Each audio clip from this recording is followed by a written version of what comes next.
मोअज़्ज़िज़ दोस्तों को अस्सलाम वालेकुम। उर्दू नॉवेल्स में आप सबको खुशामदीद। नॉवेल्स पसंद करने वालों के लिए बेहतरीन कलेक्शन प्लेलिस्ट में बिला तरतीब तमाम अक़सात के साथ मौजूद है। वीडियो को लाइक और शेयर करें, चैनल को सब्सक्राइब करना ना भूलें।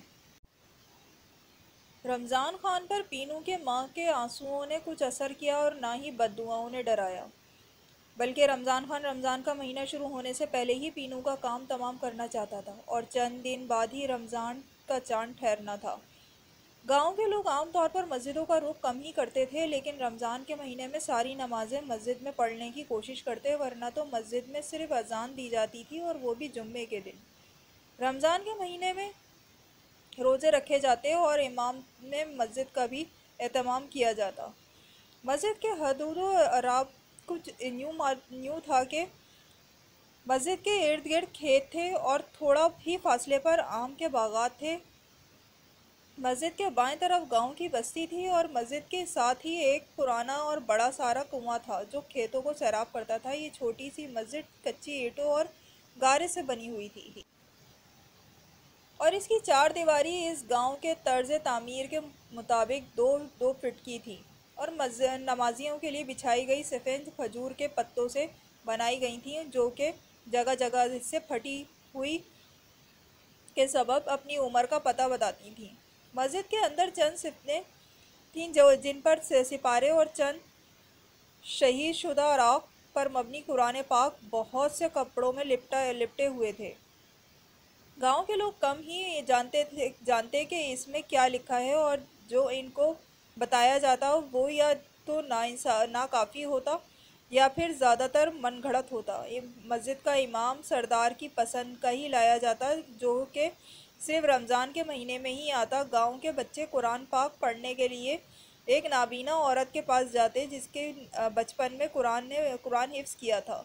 इन दिनों गांव का सरदार एक नेक और रहमदिल इंसान था, लिहाजा मस्जिद भी आबाद थी और इस दौर के बच्चों को कुरान पाक पढ़ने का मौका भी मिला।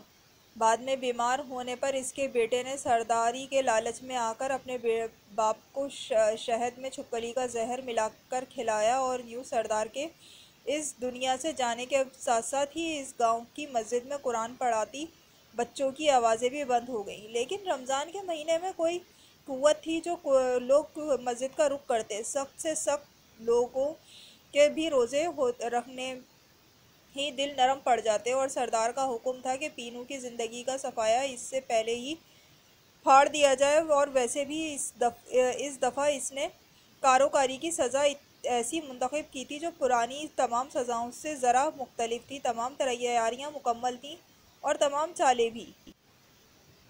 सरदार के डेरे पर सारे वाक़े का प्लान तैयार किया गया। अब सरदार और रमज़ान के लिए बाली के अलावा और कोई रुकावट नहीं थी। बाली और पीनू के बाप को बेटों के लिए ये कुर्बानी देनी थी, वरना वो जानते थे कि पीनू तो वैसे भी नहीं बचेगी, लेकिन इसको बचाने के चक्कर में वो ज़िंदा रहते तो बेगर्ती के टाइटल के साथ, जो के मौत से भी बड़ी सज़ा थी। और अगर मार दिए जाते तो इनके लिए बेगर्ती का कब्रस्तान नाम का कब्रस्तान बनाया जाता, जिसके कारी कब्रस्तान नाम का कब्रस्तान कारियों के लिए था।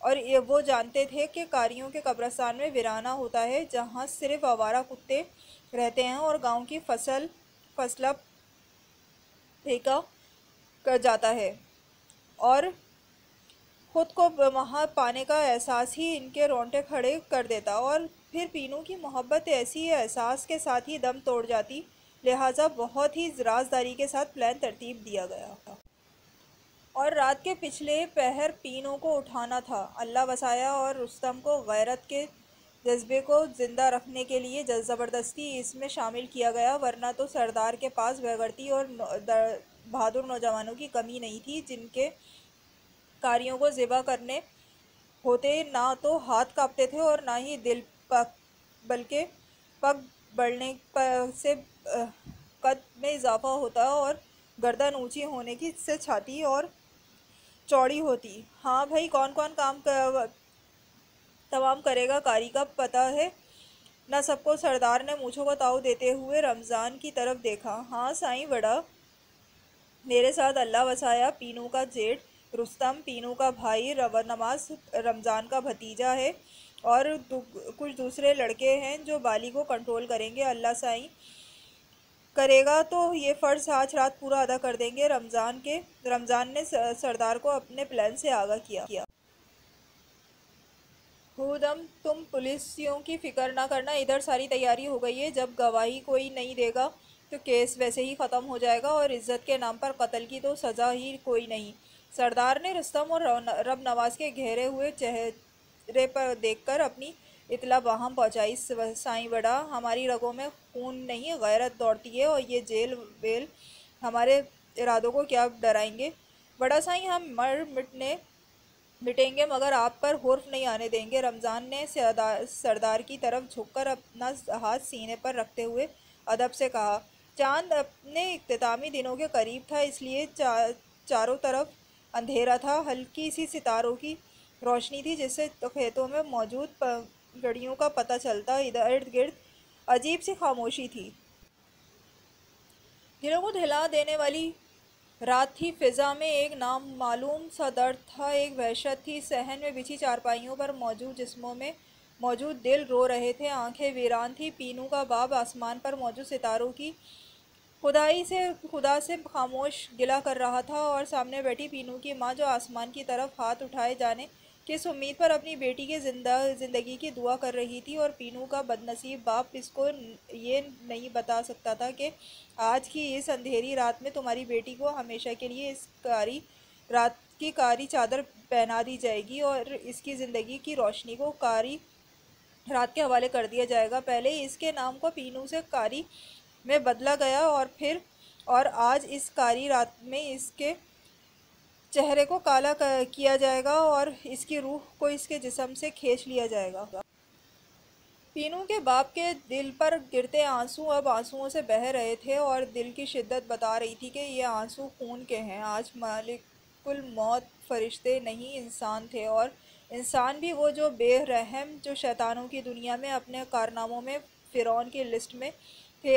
इन्हीं की बदौलत तो शैतान का तकब्बुर बढ़ेगा, और वो कहेगा, ए अल्लाह, मैंने आज साबित कर दिया कि ये इंसान इस रुतबे के काबिल नहीं थे जो इसे दिया गया, और इसने सच ही कहा था ना कि ये तेरी ज़मीन पर फसाद फैलाएगा। आज रात शैतान के तबके बजाने की रात थी। वो अपनी कामयाबी के शादियाने बजा रहे थे। बरसों से जिस जहालत को परवान चढ़ाने की अनथक मेहनत की थी, आज इसका उरूज देखकर शैतान का दिल फ़ख्र से फूल रहा था। मस्जिद में मौजूद कुरान, जिन्होंने इन इंसानों को अल्लाह का पैगाम दिया जिसमें हिदायत थी, इससे ना सिर्फ गाफिल किया बल्कि एक राह साह खौफ भी जो कुरान के हवाले से इन लोगों के दिल में था। आज की रात शैतान की चाल ने इसको भी ख़त्म कर दिया। बादशाह तो सरदार की सूरत में वैसे ही शैतान के पास थी, लेकिन आज शैतानियत को इंसानों की सूरत में देखकर शैतान तो जैसे जंग जीत गया था। बाली, ओए बाली, बाली बाहर आ। बाहर से किसी ने ज़ोर ज़ोर से बुलाने की आवाज़ें आ रही थीं। बाली ने पीनू की तरफ देखा जो खौफ के मारे पहले ही इसका हाथ थामे बैठी थी, और ज़ोर से बाली का हाथ थाम। नहीं बाली, बाहर मत जाओ, मुझे डर लग रहा है। कुत्तों के भौंकने की आवाज़ें तेज़ से तेज़ तर होती। इसकी समझ में नहीं आ रहा था कि इसे इसका कज़न फजलू क्यों बुला रहा है, वो भी रात के इस पहर। बाली, ओए बाली, बाहर आ, बाहर आ। मैं बस अभी आया। पीनू, तू डर क्यों रही है पगली? बाली ने इसे तसल्ली दी। नहीं बाली, मुझे छोड़कर मत जा, मेरा दिल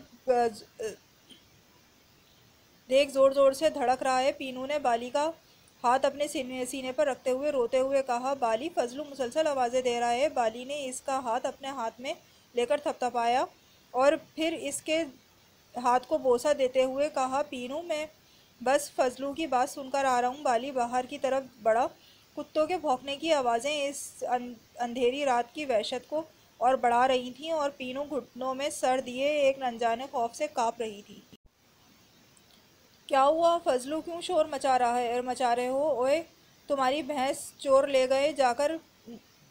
लेकर जा रहे थे। मेरी आज पानी की बारी थी, मैंने देखा तो तुझे बुलाने आ गया। चल, ज़्यादा दूर नहीं गए होंगे।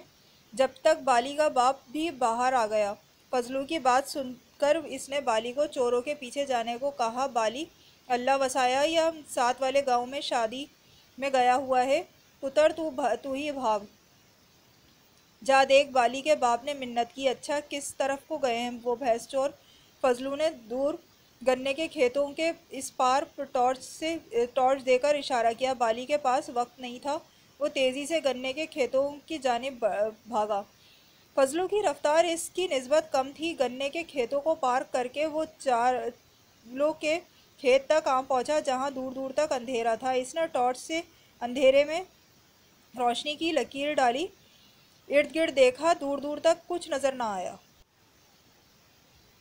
यकायक इसके दिमाग में पीनू का ख्याल आया। इसने पीछे मुड़कर देखा, फजलू गायब था। इसकी समझ में जैसे सारी कहानी घूम गई। जिस रफ्तार से वो आया था, इसी रफ्तार से इसने घर का रुख किया।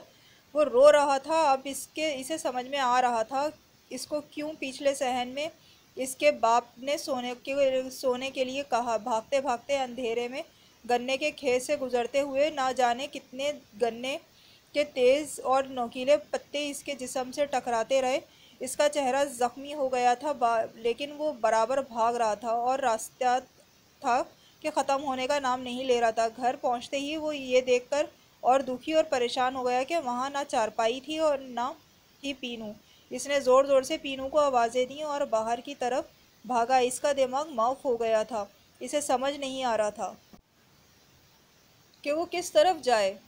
अंदर आकर अपने बाप से पीनू के बारे में पूछा तो उन्होंने खामोश होकर सर झुका लिया। बाली समझ गया कि वो लोग इसे उठाकर ले गए हैं, लेकिन किस तरफ वो ये नहीं जानता था। उर्दू नॉवेल्स को सब्सक्राइब ज़रूर कर दीजिएगा दोस्तों।